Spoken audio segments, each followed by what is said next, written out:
Buenas tardes. Vamos a seguir con el grafo del deseo de Alfredo Eidelstein. Estamos en la página 127. Em, el deseo y el fantasma, un recorrido del síntoma. Seguimos con ese capítulo. Y bueno, como siempre, pedirles que se suscriban al canal, que le den me gusta a los videos, que comenten. Así me ayudan a em, eh, difundir el canal.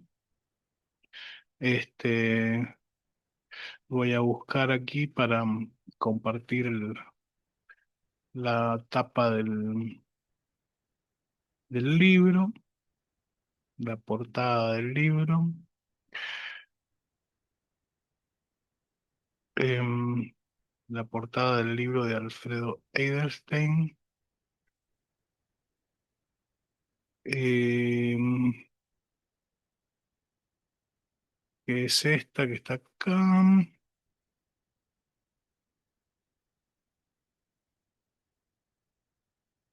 Bueno, bueno, bueno, bueno, bueno. Ahí estamos. Entonces, todo el tiempo estamos trabajando la relación entre sujeto y objeto. Opongámosla ahora a la relación de conocimiento entre el sujeto y el objeto.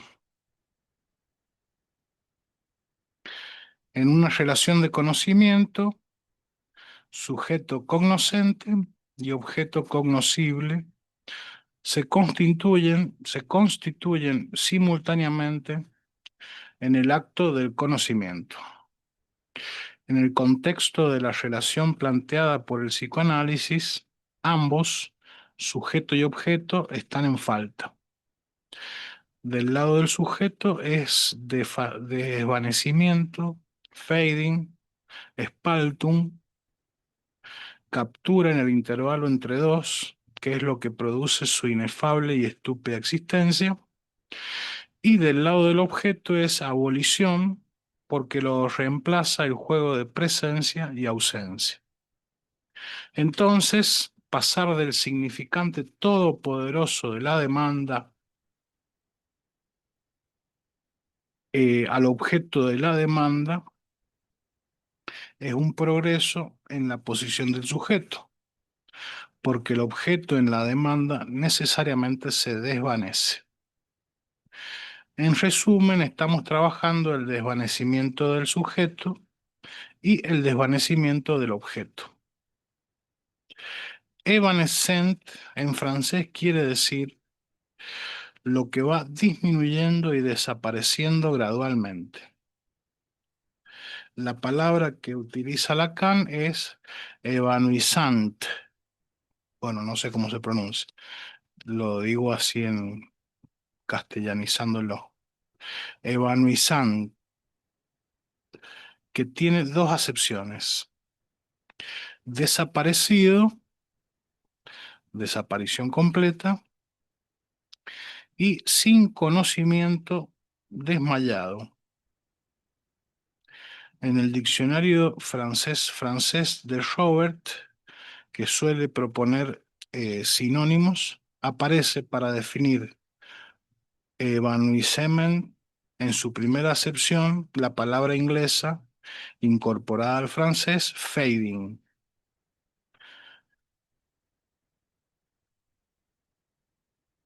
Respecto de la segunda, pérdida de conocimiento.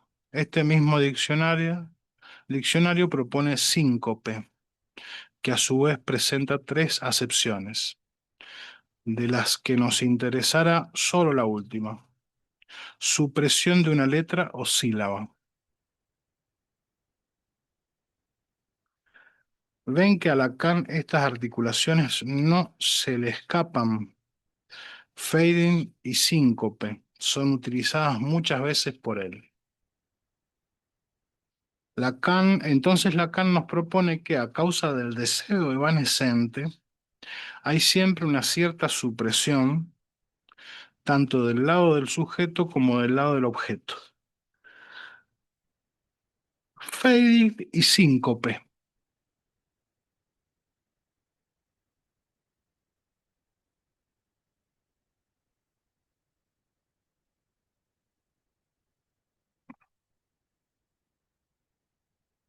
Fading y síncope respectivamente. Cita de Lacan. Dice, es pues la posición del neurótico con respecto al deseo, digamos para abreviar el fantasma, la que viene a marcar con su presencia la respuesta del sujeto a la demanda.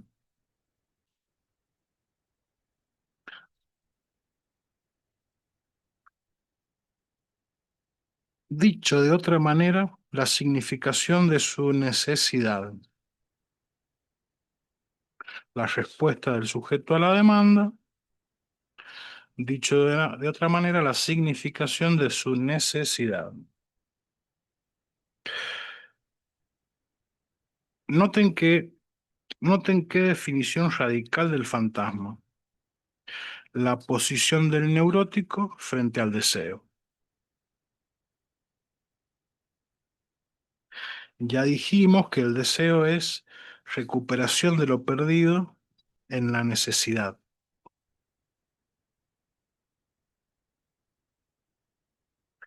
Lo que Lacan agrega es que el fantasma es la posición del sujeto respecto del deseo, como respuesta a la demanda, dándole significación a su necesidad. Claro, el fantasma es la posición del sujeto respecto del deseo como respuesta a la demanda. Em, Hay una demanda que viene del otro, del gran otro, em, y de acuerdo a cómo esté ubicado el sujeto fantasmáticamente respecto del deseo, es que va a dar una u otra respuesta a esa demanda. Em, la respuesta que sea menos sintomática es la que va a estar en la vertiente de un sujeto curado, digamos, ¿no? Curado de la neurosis. Se me ocurre decirlo así, ¿no? La necesidad deja de ser biológica, vital y pasa a valer la significación que tiene para cada cual. Lo que expresa yo necesito X objeto es, para todo sujeto neurótico, la articulación de la necesidad mítica, la demanda y el deseo, a través de la fórmula del fantasma.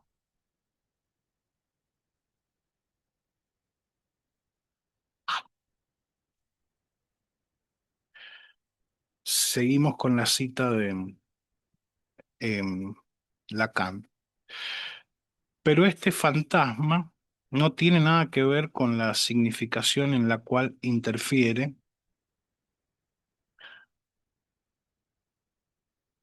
Esta significación en efecto proviene del otro en la medida en que de él depende que la demanda sea colmada. Pero el fantasma solo llega allí por encontrarse en el camino de retorno de un circuito más amplio, el que llevando la demanda hasta los límites del ser, hace interrogarse al sujeto sobre la falta en la que se aparece a sí mismo como deseo. Presten atención a que Lacan dice en la que se aparece a sí mismo como deseo, no como deseante.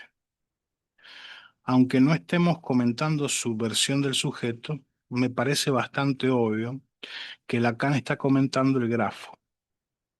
Vean que efectivamente en el grafo el fantasma está localizado en una posición que incide directamente sobre la significación.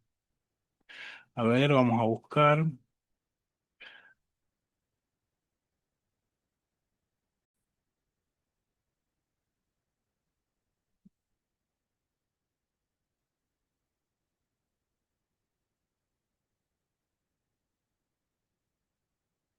Bien, entonces, ahí tenemos. Vean que efectivamente en el grafo el fantasma está localizado en una posición que incide directamente sobre la significación.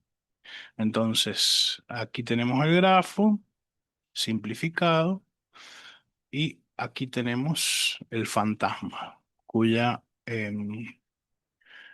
matema, su fórmula es sujeto articulado al objeto. El sujeto articulado al objeto A. ¿Mm? Eh, y efectivamente está en el camino de vuelta a donde se va a producir la significación de ese significante de una falta en el otro, pasa directamente al sentido del otro, al significado del otro, mejor dicho, ¿no? Y para llegar al significado del otro, la línea intencional del sujeto atraviesa el fantasma también, ¿no? Que es ese punto. Dice, hay un punto de entrecruzamiento abajo a la izquierda que se llama significación del otro, significado del otro. Esto. S minúscula, entre paréntesis, A mayúscula, se lee significado del otro. Em, que al comienzo de esta clase trabajamos como síntoma. Entonces, primera cuestión, la significación es del otro. A esta significación del otro llegan dos flechas. Una, dos. Dos flechas llegan y sale una, pero llegan dos.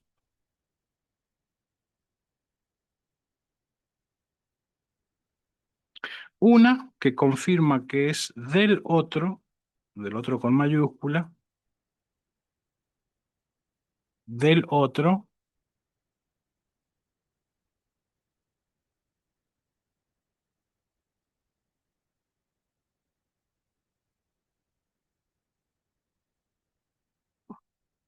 muestra que el sujeto recibe siempre del otro la significación de su propio mensaje.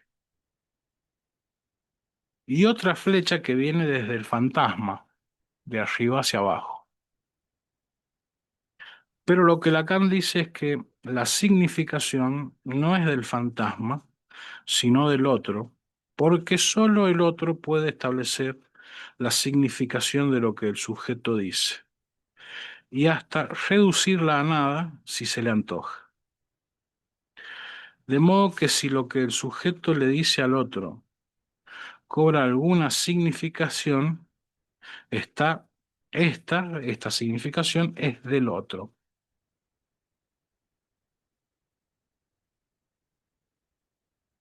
Lo que Lacan agrega es que el fantasma viene a interferir en esa significación del otro, y cómo interfiere siendo el punto de retorno de un circuito más amplio.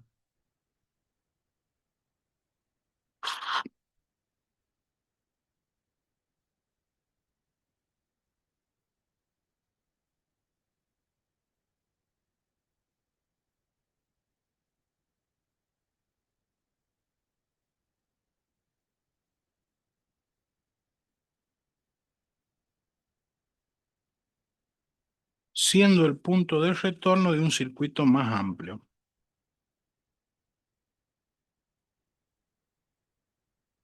Nosotros ya trabajamos aquí un circuito.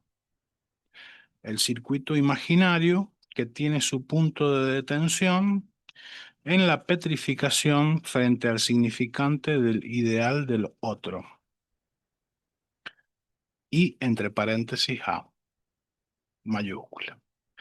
O en la fijación en un círculo que no termina nunca. la metonimia de la significación del yo. Ahora Lacan dice que hay otro circuito más, que es el circuito que ya hemos planteado nosotros aquí como el circuito de la pregunta. Ese, dice Lacan, es el que interfiere en el significado del otro. El fantasma es planteado como parte del retorno de este circuito de la pregunta. Y agrega que lleva a la demanda hasta los límites del ser. ¿Se imaginan qué es la demanda en los límites del ser? El qué soy, de donde partimos.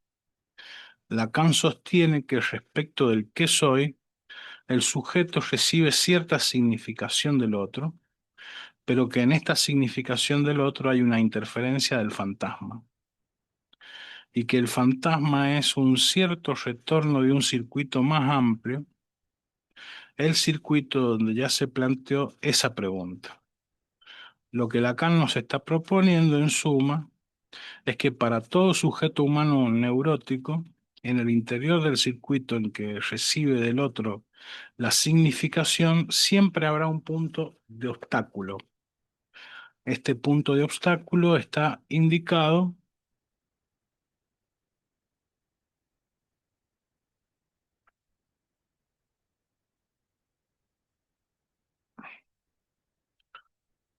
en...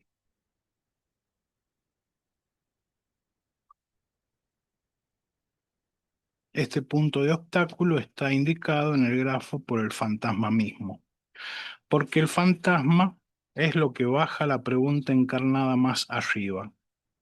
En términos de la espacialidad del grafo, hace entrar el más allá de la demanda como interferencia, justamente donde la demanda del otro intenta cerrarse. Es cuando la significación es recibida desde el otro, introduciendo una dimensión del objeto.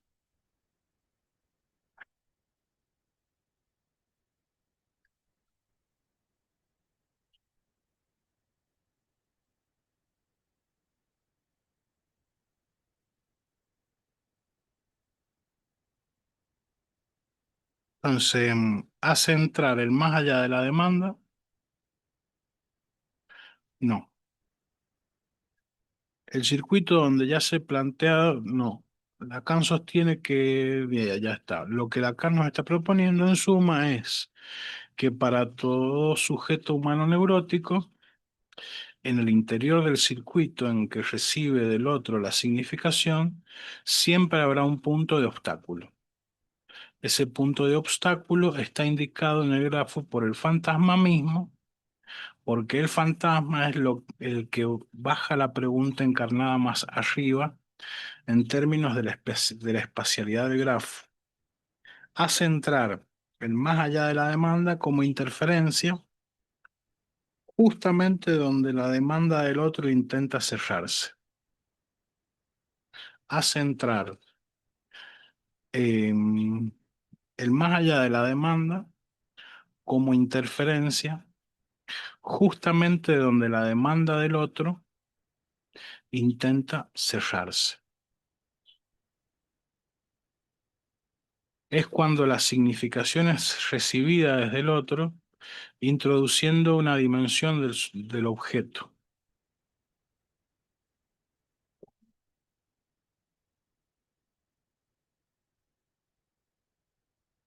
El circuito de lo que es el sujeto más allá de de la demanda es, para Lacan, el circuito del ser. Hay un más allá que abre una pregunta, de esa pregunta algo retorna e increíblemente retorna desde donde esa pregunta se obtura, en el fantasma. Avancemos un poco más. Em, Otra cita. Dice, así es como en el mejor de los casos, el analista de hoy deja a su paciente en el punto de identificación puramente imaginaria del que permanece cautivo el histérico, por el hecho de que su fantasma implica su empantanamiento. O sea, ese punto mismo de donde Freud, en toda la primera parte de su carrera, quería sacarlo demasiado a prisa, forzando el llamado del amor sobre el objeto de la identificación, para Elizabeth von R., su cuñado, para Dora, el señor K., para la joven homosexual del caso de homosexualidad femenina, ve con más claridad, pero se estrella por considerar que la transferencia negativa le apunta en lo real.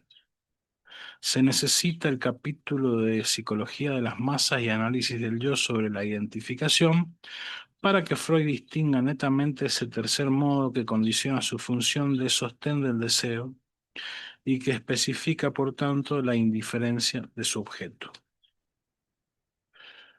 Lo que Lacan le critica a Freud es haberse apresurado a indicar la función de ese objeto, el del deseo, en el fantasma. Lacan nos va a decir que el objeto es indiferente, que no es lo fundamental del fantasma, dado que lo fundamental del fantasma es la función de sostén del deseo. No importa cuál es el objeto, no importa si es o no el señor K, lo que sí importaba indicarle a Dora era que el fantasma era aquello en lo que ella obturaba su pregunta. ¿Qué soy? Para ser, para ser como deseante. Dora necesitaba indicar un objeto. No importa entonces a quién o qué objeto. No es esa la función fundamental del fantasma.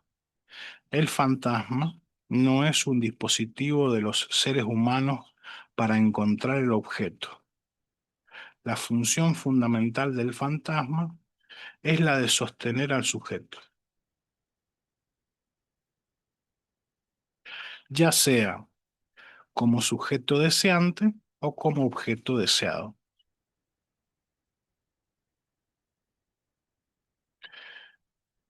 Seguimos con la cita de Lacan. Se siente aquí la ardiente tentación que debe ser para el analista responder por poco que sea a la demanda, a qué silencio debe obligarse ahora el analista para sacar por encima de ese pantano el dedo levantado del San Juan de Leonardo para que la interpretación recobre el horizonte deshabitado del ser donde debe desplegarse su virtud alusiva. Dado que no responde a la demanda, lo que le queda por hacer al analista es aportar la virtud alusiva del horizonte deshabitado del ser, que para nosotros ya es horizonte deshabitado del ser del sujeto deseante y del ser objeto. Y ahí viene la metáfora del dedo del San Juan que indica hacia arriba para la espacialidad del grafo, hacia el piso superior, el de la pulsión y el significante de una falta en el otro. Finalmente, en los últimos párrafos,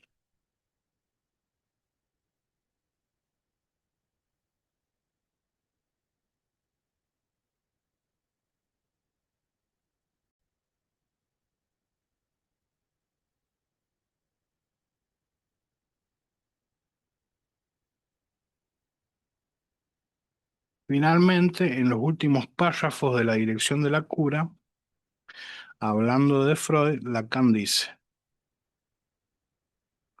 hombre de deseo, de un deseo al que siguió contra su voluntad por los caminos donde se reflejan el sentir, el dominar y el saber, pero del cual supo revelar, él solo, como un iniciado en los difuntos misterios, el significante impar. Ese falo cuya recepción y cuyo don son para el neurótico igualmente imposibles.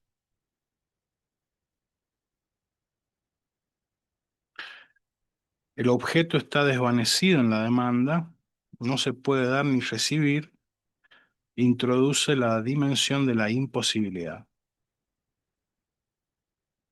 Sigue la cita, ya sea que sepa que el otro no tiene o bien, ya sea que sepa que el otro no lo tiene o bien que lo tiene, porque en los dos casos su deseo está en otra parte, es el de serlo, y es preciso que el hombre, masculino o femenino, acepte tenerlo y no tenerlo a partir del descubrimiento de que no lo es. Aquí se inscribe esa spaltum última por donde el sujeto se articula el discurso, logos, sobre la cual Freud, al empezar a escribir, nos daba en el extremo de una obra, a la dimensión del ser, la solución del análisis infinito, cuando su muerte puso en ella la palabra nada.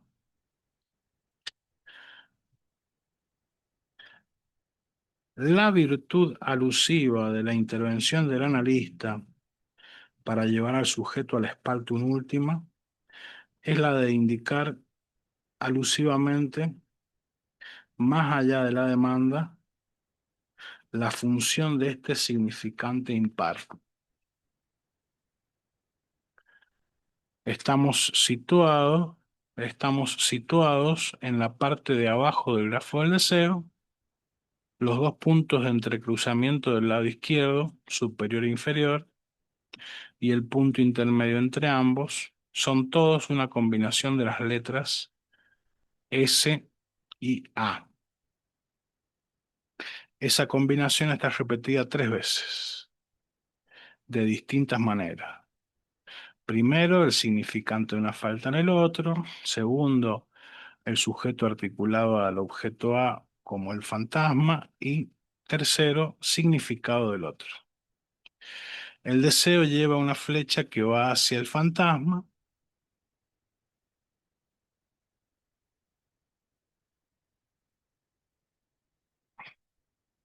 Eso es porque en el deseo, como posición del sujeto, no como atributo, no existe el yo deseo como ser del deseo. El fantasma me sostiene en mi ser deseo. Bueno,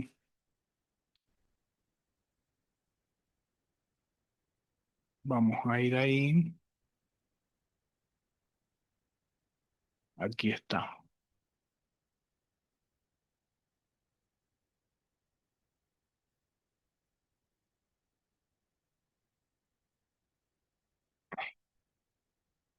Entonces, el deseo que está en la parte de enfrente del grafo, eh, en este caso,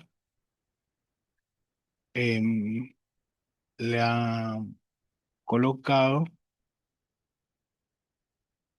una flecha que apunta del deseo al fantasma.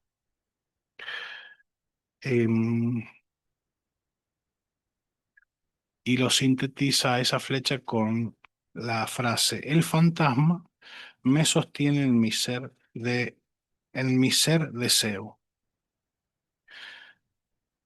En este punto de arriba de la arista del deseo, el fantasma se presenta dos direcciones posibles.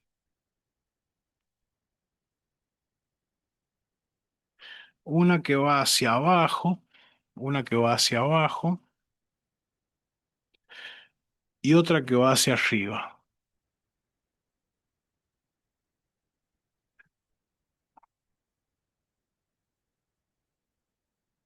La que va hacia abajo empantana al sujeto.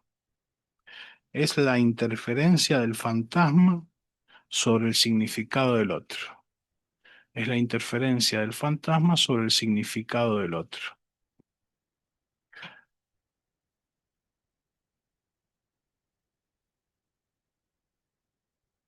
Que va o hacia la metonimia de la significación del yo o hacia la petrificación en el significante del ideal, que está aquí abajo.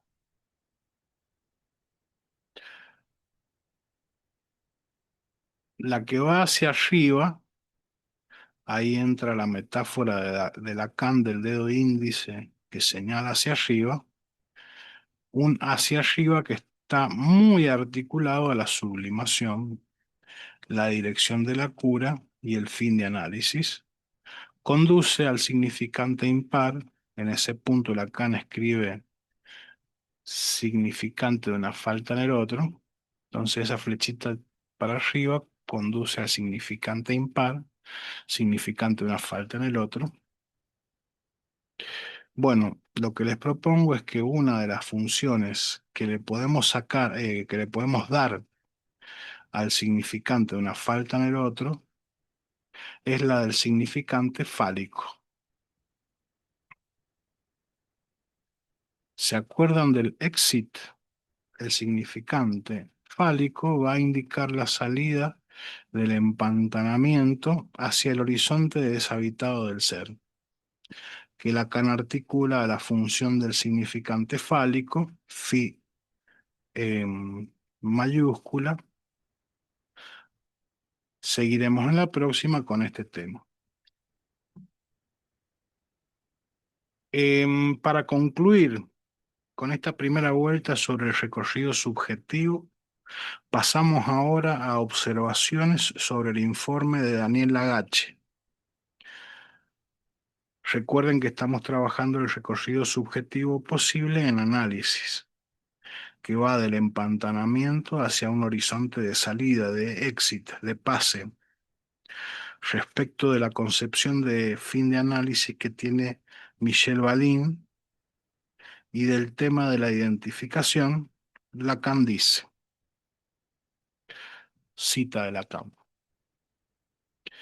es decir, que nuestro modelo óptico corresponde a un tiempo preliminar de nuestra enseñanza en la que necesitábamos desbrozar lo imaginario como demasiado apreciado en la técnica. Ya no estamos en eso. Volvemos a traer la atención hacia el deseo, respecto del cual se olvida que mucho más auténticamente que ninguna búsqueda de ideal, es él quien regula la repetición significante del neurótico como su metonimia. No es en esta observación donde diremos cómo le es preciso sostener ese deseo como insatisfecho, y es el histérico como imposible, y es el obsesivo. Ahora, si insatisfacción e imposibilidad son el sostén del deseo, entonces son el fantasma. Del deseo aisladamente no se puede hablar. Deseo y fantasma requieren ser elaborados conjuntamente. Es que nuestro modelo no deja más esclarecida la posición del objeto A, pues imaginando un juego de imágenes, no podría describir la función que ese objeto recibe de lo simbólico, esa misma que le da su uso de arma en el puesto avanzado fóbico contra la amenaza de la desesperación, perdón, la amenaza de la desaparición del deseo, de fetiche en la estructura perversa como condición absoluta del deseo.